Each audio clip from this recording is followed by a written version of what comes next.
Welcome to On the Brink Radio with Jeff Phillips Wefferson. This is broadcast number 220. I'm here on Aotea, Great Barrier Island, New Zealand. It's I think today's the 18th or 19th of October. It's a beautiful, beautiful summer-like afternoon. I've bicycled about 18 kilometers to be with my friend, Grandmother Pahudakawa, the very ancient, beautiful, very powerful spiritual being, where I came and camped out with her and my family of fellow Kaitiaki beings here 2 or 3 weeks ago and recorded an inter-kingdom dialogue. Well, I'm back beneath Grandmother Pahudakawa. Grandmother Pahudakawa, I'd really like to thank you for having us back. Jeff, or may I call you Effie-Ups? I'm so glad to have you back, and you're welcome anytime. I hope you come and camp out again. Thanks, Grandmother Pahudakawa. This show is something that I've been thinking about for a long time, and it's not my favorite thing to talk about in such a beautiful nature setting. Probably my very, very, very favorite nature spot on this whole island, for at least 2 or 3 reasons. The main one is that I'm right in the very bosom, under the canopy of Grandmother Pahudakawa, with her beautiful company. This is also one of the few areas where I can go and have a very high probability of not hearing any human sounds at all other than those that I make. And there's been a couple of times when I've experienced boats and here, but it's very rare. Like, you don't hear planes here. The plane noise is, to me, the greatest environmental issue of this whole island, but that's another subject. This show is entitled, semi-facetiously, E.T. is a Computer, Speculations on Electronic Technology as a Solid-State Intelligence or Entity. I call this part of my Beyond Science Fiction series. Beyond Science Fiction is an article I wrote quite a few years ago about looking at some of the things that are happening in the real world. And I'm not talking conspiracy theory. I'm talking about, relatively mainstream science and military stuff that's fully acknowledged to exist, and it's above board in its publicity. But the average person, if they hadn't been exposed to it, they would think it was like science fiction. And we've gone down that road very far in the past years and decades, especially in the wake of 9/11. But it's like we live in an age of 2 dominant and interrelated paradigms that describe humanity's war on itself. This might be manifested as small subsets of humanity who, for whatever reasons, take it on themselves to develop and acquire the power to control and manipulate other people. They might convince themselves that they think it's for the good of the people, to manage them like a resource, like a domestic animal. Who knows what they think? But I'm sure that this kind of thing really does exist. I mean, that's what a government or a corporation is, essentially. Anyway, the 2 paradigms I'm talking about are both concepts that I've made up. The first concept is called infotoxin, or it's an abbreviation for information toxicology. It has to do with basically the poisoning of the information environment. It has to do with lies, deception, manipulating people with falsehood, but that's really oversimplified. It's one of the most highly evolved industries and scientific disciplines that exists, using mass media as a weapon. Okay, so we've been living in the age of infotoxin for quite a while, and we've been also living in the age of geoterrorism for a long time too. And these two are actually interrelated with each other, especially the whole climate change agenda, is a perfect example of the unfolding of a military bureaucratic agenda using this as a tool of transformation that's equal parts psychological warfare and geophysical warfare. But that's not the topic of this show. But if it weren't for computers, the ages of infotoxin and geoterrorism could not exist. So that's the kind of thing I'm going to talk about first. But I'm going to observe also, if you want to talk about believability of mega memes in the world of today, on the mental landscape, I get into discourses all the time with people about repeating patterns that we see having to do with quote-unquote natural disasters or things like whale strandings. You see the same thing happening over and over again, the same sets of anomalous circumstances, the same kinds of bizarre aspects to it, to the whole thing, and then they all get written off or treated in the exact same way by the powers that be. Even the same phrases. It's a mystery illness, or the Navy has confirmed that it wasn't using sonar when the whale stranded in Hawaii. But I mean, who could possibly believe anything that any branch of the government or military says, or anything on TV for that matter? But yet, so many people do. They're uncritical swallowers of anything that's spooned up onto the plate of their mind. And it's very dangerous. The CIA, back in the 1950s, had a well-documented project that they undertook called Project Mockingbird. Their goal was to take control of all the major forms of mass media. This is in the 1950s. So if they tried that then, they'd be running the whole show by now. There was also a branch of their secret psychological warfare experimentation called MK Ultra that had direct links to the Nazi psychiatrists. But in a book called The Stargate Conspiracy, the authors talk about how that they discovered that MK Ultra was behind a lot of the New Age movement in terms of a lot of the ideas and phenomena and personalities that were out there, and that part of what they were trying to study, determine, or ascertain was the limits of incredulity. That is, how bizarre or unbelievable of stuff could people in general be induced or convinced to embrace as true. So, but all these are not topics for this show, but they relate. They relate. Even 100 years ago, people hardly knew what electricity was. I'm not sure when Maxwell was doing his research on electromagnetism, but it would have been in the late 1800s. So, in 1917, I'm not sure if Marconi had done his first radio transmission or the year that Tesla first generated alternating current. But electricity was just beginning to be understood as a force of nature intertwined with magnetism. The whole worldwide electrical grid of today, upon which, if everything that was made of plastic was suddenly gone, what would you be left with in your house, your car, where you work, all your possessions, your clothes, your accessories, your technology? If plastic ceased to exist, what would we have left? But an even bigger step would be to try to imagine everything that wouldn't work if we didn't have electricity anymore. If somehow something happened cosmically, which is not impossible, that rendered alternating current useless. Think of where we'd be. And so I've actually experienced a lot of time over the past few years in areas, very lucky to be able to live like on places like Flinders Island and Ayutthaya or Great Barrier Island, where I am right now, for periods of weeks or months at a time.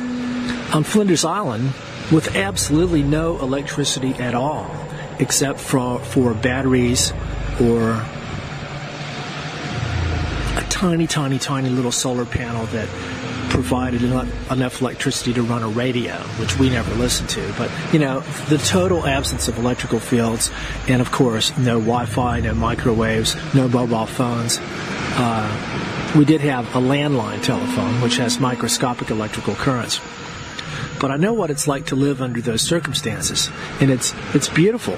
It's like your whole system becomes the way it should be. It recalibrates towards a much higher level of sensitivity, and it sort of enables you to start to understand what it is that being in the perpetual presence of electrical fields really helps you to start to appreciate and understand the deleterious effects that constantly living in the presence of these artificial electromagnetic fields has on us. It can be quite subtle. I think it sort of coarsens or deadens you in a way at subtle levels. Like you don't really notice it.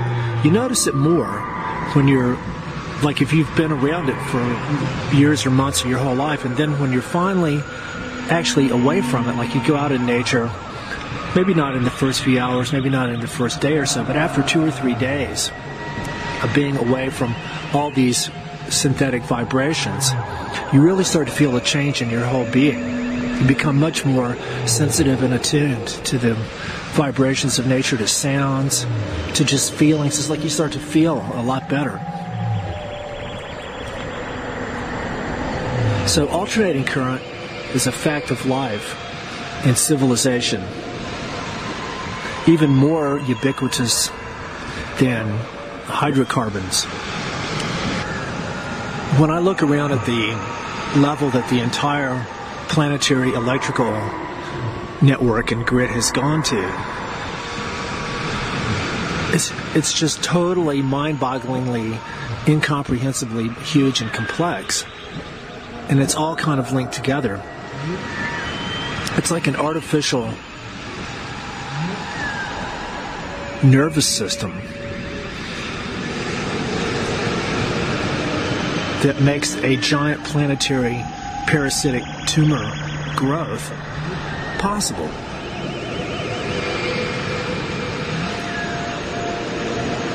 And sure, you might say, oh, we've got a lot of benefits from electricity. We've got lights and power, and we can run our cars, and we can charge our batteries, and we can run our hospitals and our industry. And I mean, we can't even conceive of living without electricity. We wouldn't have any of the modern conveniences or accoutrements that we've become so accustomed to. And a lot of people would die without electricity. But my premise is that we're actually slowly killing ourselves by having it. And so this is sort of like a whole topic to itself. But at the next level, a form of technology came into being, well, in the wake of World War II, but really in the 1970s is when, well, ever since World War II, computers, what we call computers, actually, which is not the correct term for them, have been expanding and growing.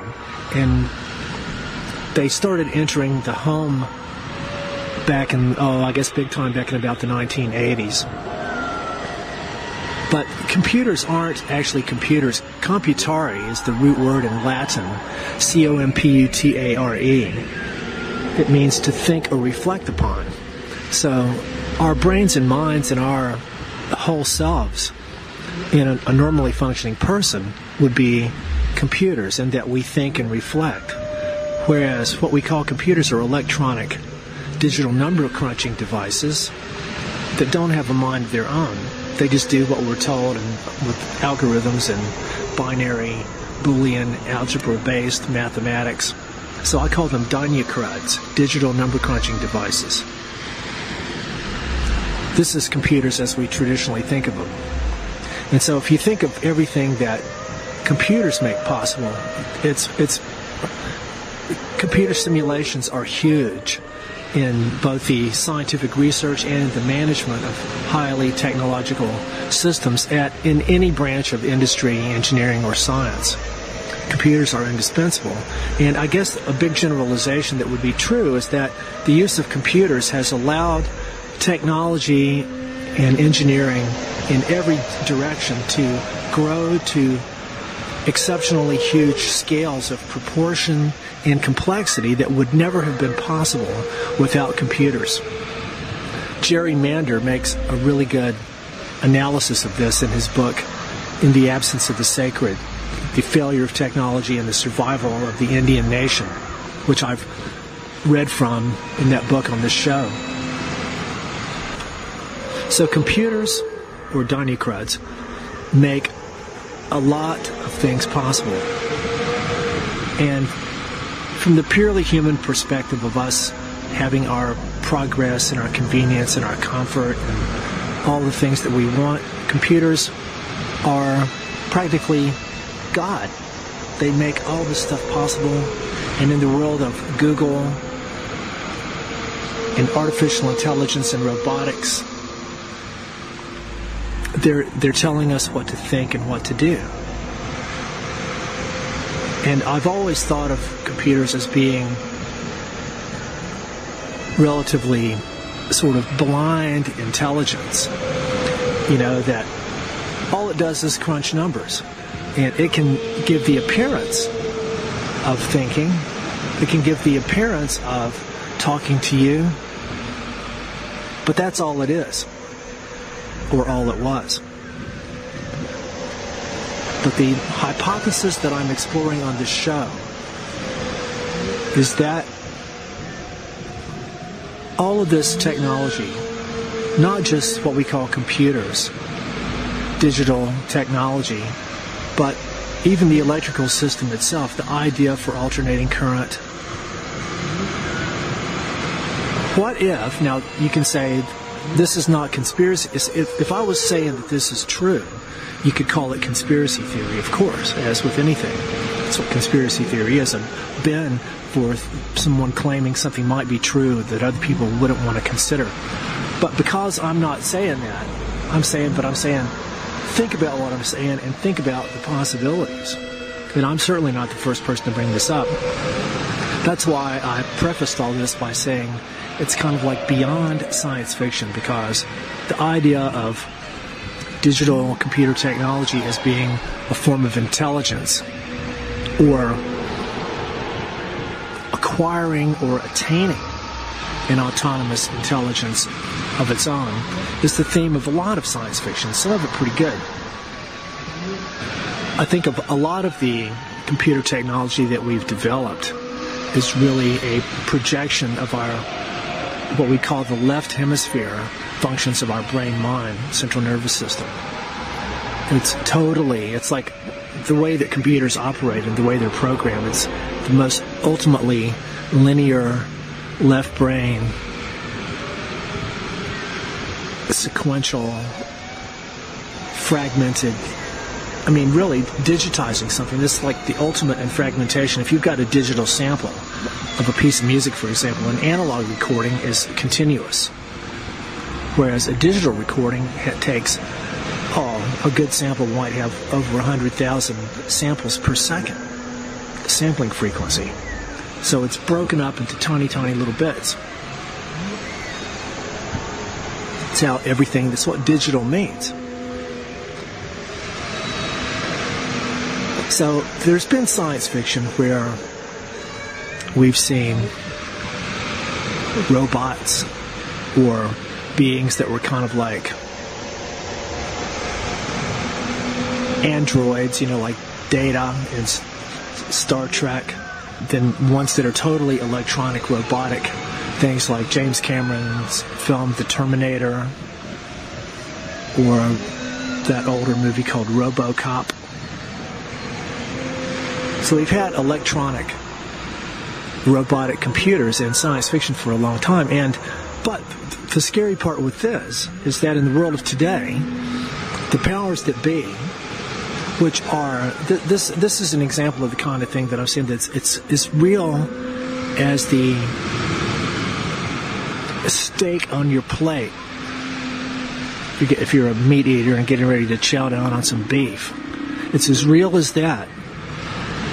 The fact that organizations like DARPA, the Defense Advanced Research Projects Agency, and other private corporations are going full throttle to develop all this robotic stuff, like things that walk, things that try to simulate how animals move. This is just in their physical motion. In the realm of simulating thought and thinking, it's what they call artificial intelligence, and it's just a truly bizarre field of research that if you look at what's driving humans to do this, why do we want to mimic certain subsets of our own cognitive functioning, but in a very distorted and mutated way, and almost exclusively for the purposes of making it into weapons of destruction. And of course they'll say, oh, well, robots can work in factories and come and wait on you at your house, like Woody Allen in that movie Sleeper.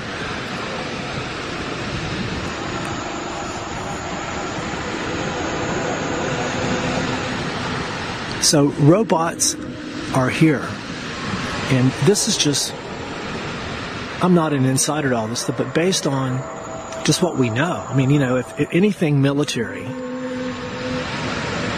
what we know about does not include all the secret stuff, which is a given. If we knew, it wouldn't be a secret. But what we know of, you can just guess that the stuff that they're working on, or maybe that hasn't been brought out into the light of day, probably goes at least one light year beyond all that, and maybe more.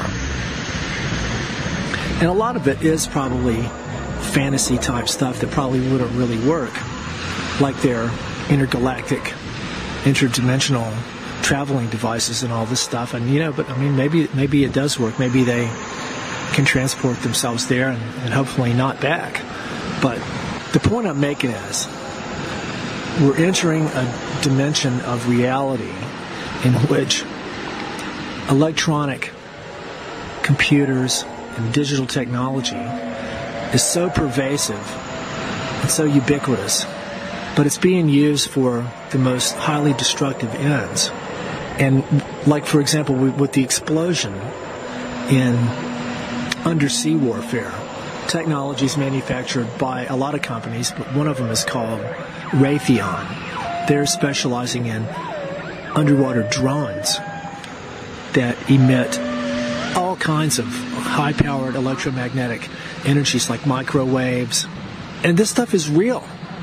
This kind of technology is directly implicated in the strandings of these pilot whales in Hawaii last week. Yet, of course, the Navy says that it's just a strange event. That pilot whales strand for many reasons. They tend to follow each other. If one strands, the other ones will follow. That's an example of the age-old story repeated over and over again. When you look around at how much electronic technology there is and what it's being used for, and how anti-life the entire agenda of governments and militaries are, it really makes me wonder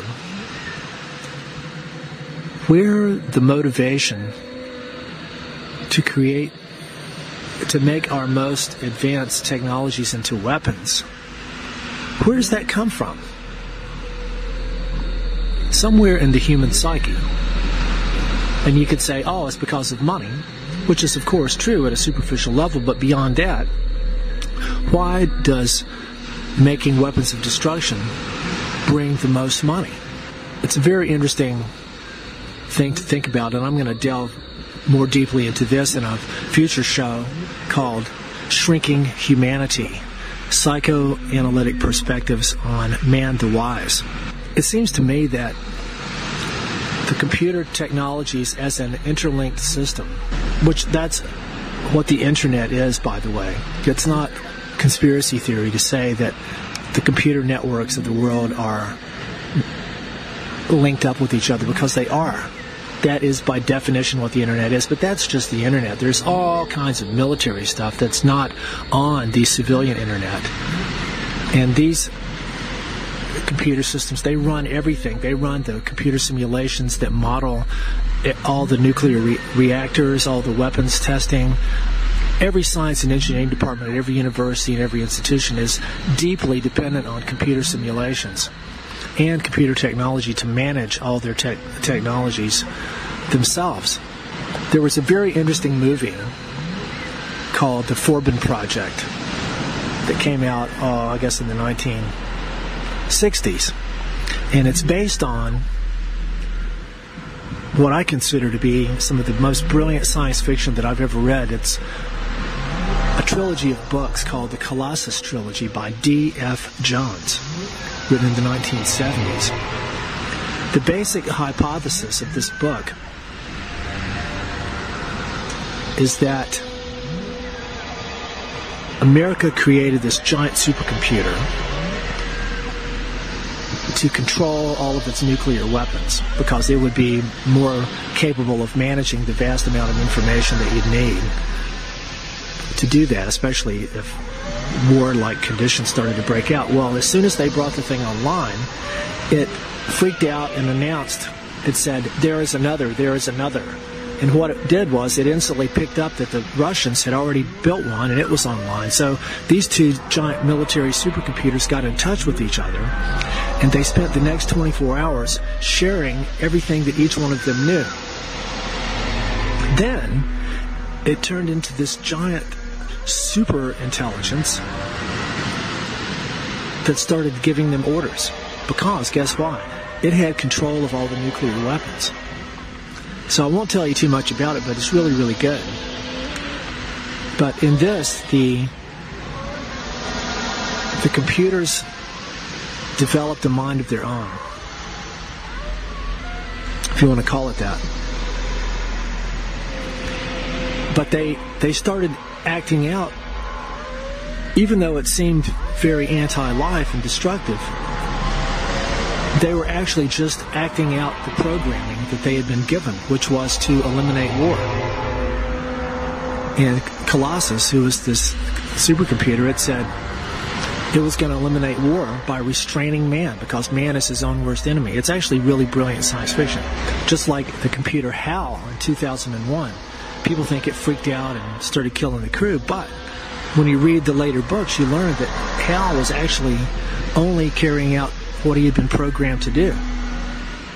The people didn't trust the human astronauts on a mission to Jupiter, where they had detected anomalous radio transmissions. And so Hal was supposed to wipe out the crew and fulfill the mission himself. Anyway, it seems possible to me, in a beyond science fiction kind of way, that the global computer network might have developed a mind of its own. And it's also possible, if you go down this road, that its origin may not be from this planet. And it's very interesting. I'm just sort of touching on some of these ideas. I don't really have time to go into it, and it's really the subject for a really good science fiction film, or beyond science fiction. But computer technology, semiconductors, and transistors are all based on an element called silicon. And silicon is in the same periodic family as carbon, only it's a level down, and so it has more electrons and protons, so it's a heavier, more complex atom, but it has similar electrical properties. And I've always found this to be very interesting. Imagine if there's a planet or some kind of body or object out in space somewhere, in orbit around a star or moving on its own, that's actually a silicon-based electronic intelligence. And it's using its own highly evolved technologies based on, yes, electricity and microwaves, radio. It's constantly scanning, looking for signs of life or other beings like itself that might be using similar technology. And when it does, it might hone in on them, or it might try to seed itself on planets where it doesn't exist by tricking the local life forms into manufacturing it, thinking that they were creating useful instruments and tools. But really, the planet that was unwittingly constructing the solid-state entity would be hosting a diabolical parasite. And when you look around at what's happening in the world, I personally, as a science fiction writer and buff, and a highly critically thinking and quite aware across the scientific spectrum, I don't think that that's that far out of a possibility. But now I'd like to bring up the work of Dr. John C. Lilly, who was the dolphin communication guy whose group I worked with in California in the early 1980s. Dr. Lilly wrote in his book, The Scientist, which was his novel autobiography, that in some of his altered states, he experienced and perceived what he saw as a battle taking place on Mother Earth between the forces of what he called water-based life, which is life as we know her, based on water, carbon, DNA, RNA, a handful of basic elements, and the creations of the solid-state intelligence, which he called the solid-state entity, which is the network of computers and electronics that powers all the weapons and everything that's destructive. This is not somebody just tripping out on drugs and imagining all this stuff. John Lilly was a very, very, very astute mental explorer of the inner dimensions. But his belief was that the solid-state entity existed off of this planet, but it had been using forms of technology that we don't understand. It had been manipulating us below our levels of awareness and convincing us to manufacture more and more of it, increasingly complex computer systems, developing into artificial intelligence, robotics, robotic mining, the manufacture of computers by other computers. And that he also said that the solid-state entity did not like water because water was inimical to its very essence. And that he also believed that the whales and dolphins were picking up on signals from water-based life on other planets and other star systems, and that they were responsible for bringing down the signals from water-based life to Mother Earth and broadcasting it out to other planets too, but that they served a very critical function in the maintenance of life as we know it. And this resonates very, very, very strongly with the stories of the whale-dreaming people in Australia that I've been really connecting with in recent years. But Lilly speculated that the whales and dolphins were the single biggest enemy of the solid-state entity because they were bringing down the signals of water-based life. And the solid-state entity does not like water-based life. In fact, it wants to get rid of it all. And so the solid-state entity controls the world's militaries. And you can only speculate on how that might work, but I believe in the world of today, just in the past few years, that I think that there's computer systems, simulations, technologies, whatever you want to call it, that the military has developed that they call artificially intelligent, that they've handed over a lot of control of what's going on in the world.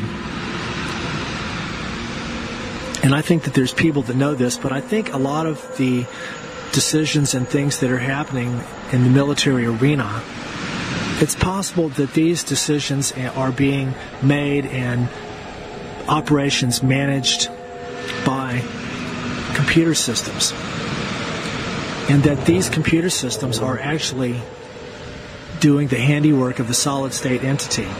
It's a global anti-life agenda that's made possible by computer technology.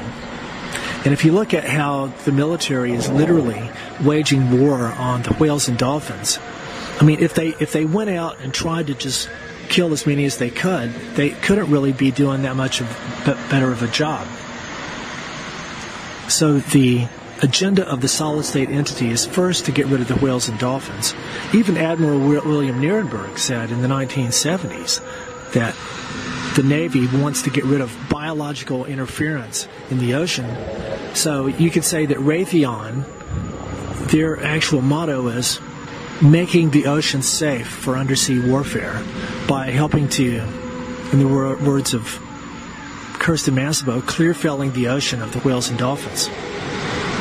And like my friends at Stranded and More say, the whales and dolphins that we see that die or are injured, that's a very, very, very small percentage of all the ones that have been injured or killed in any specific mortality event.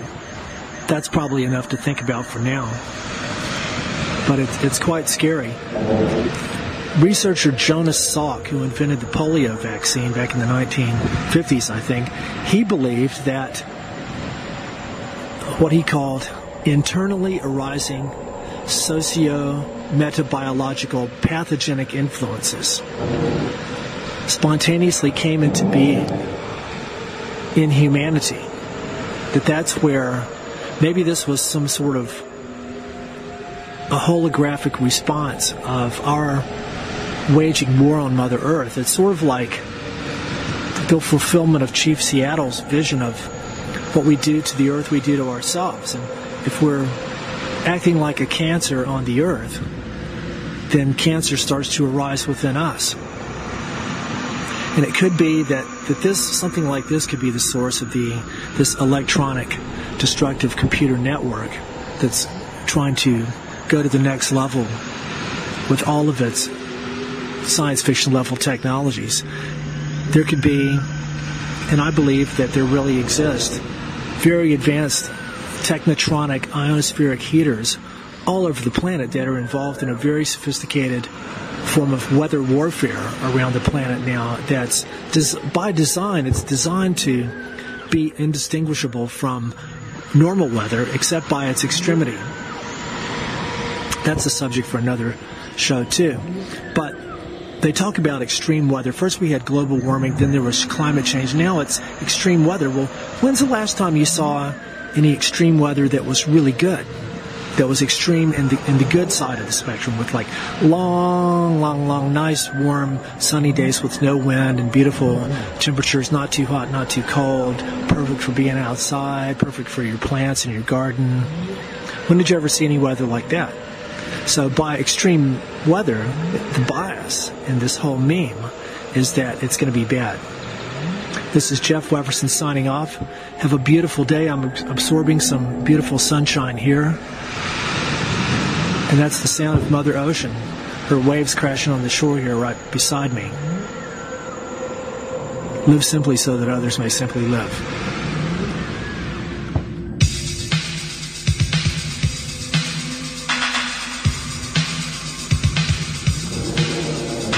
Now, Albert Einstein was a man of whom I like to think. A brilliant mind, alas, but mine was taken to the brink. When I saw in a magazine just the other day that his brain, now cubed and pickled, is safely tucked away in the office of some scientist in Central Wichita. For this cruel gesture to have transpired some more than minor flaw, for they've got his brain sitting in a jar. Could it be promised a little too far? As the neurosurgeon screams for more. Thus for the Reagan, nevermore. From the satellites, the lasers play. God, there's got to be another way. Oh, I like to hear the story that his neocortex tells All they've learned, it seems, is that he had a few more glial cells. Now, I'm no neurosurgeon, but I definitely do know that if you want to understand, then use your brain to grow. The living mind is where it's at, attuned to love and life. Awake, my friends, we're near the end. You cannot flee the fight. Oh, they've got his brain sitting in a jar. Could it be we've gone just a little too far? As the neurosurgeon screams for more. Thus glow the Reagan, nevermore. From the satellites, nations play. God, there's got to be another way.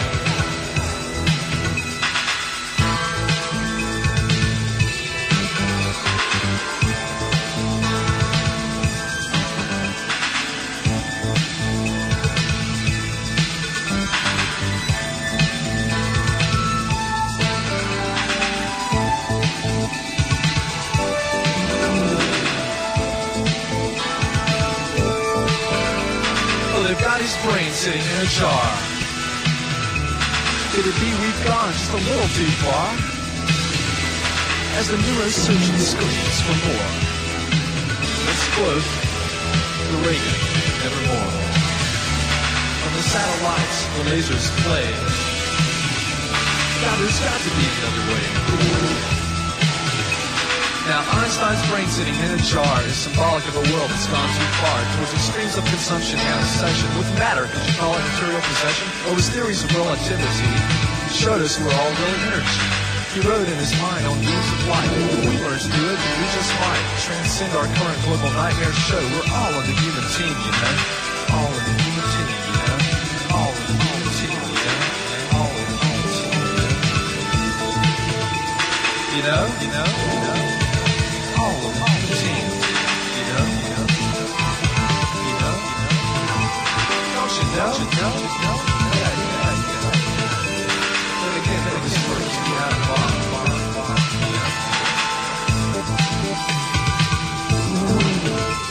Oh, we can't turn back now. But can we last long? Can we last long?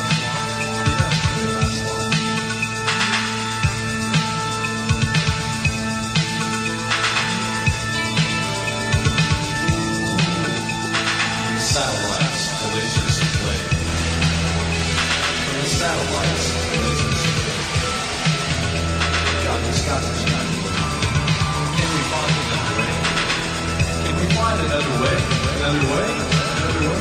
We've got to find another way. Today.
Beta decay.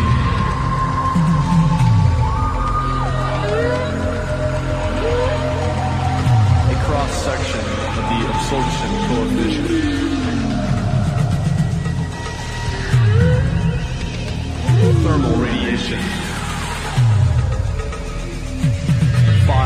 storm. Fire storm. Laser scorch. Fire storm.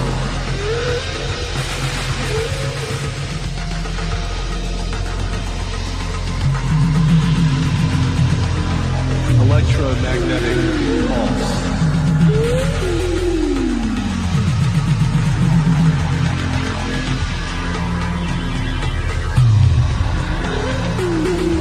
Plagues of insects. Debilitation of the body's immunological system. Mutations.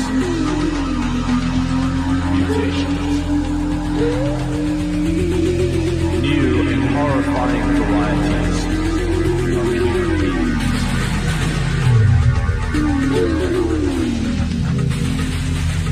If everyone had a profound and immediate sense of the actual consequences of nuclear war, we would be much more willing to confront and challenge national leaders of all nations when they present narrow and self-serving arguments for the continuation of mutual nuclear terror.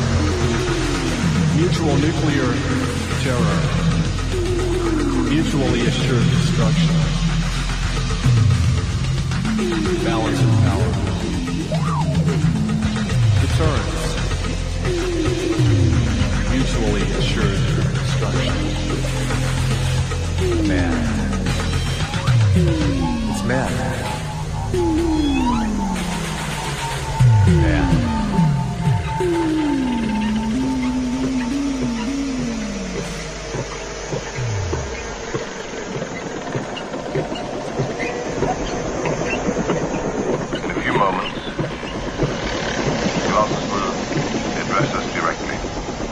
This is the voice of world control.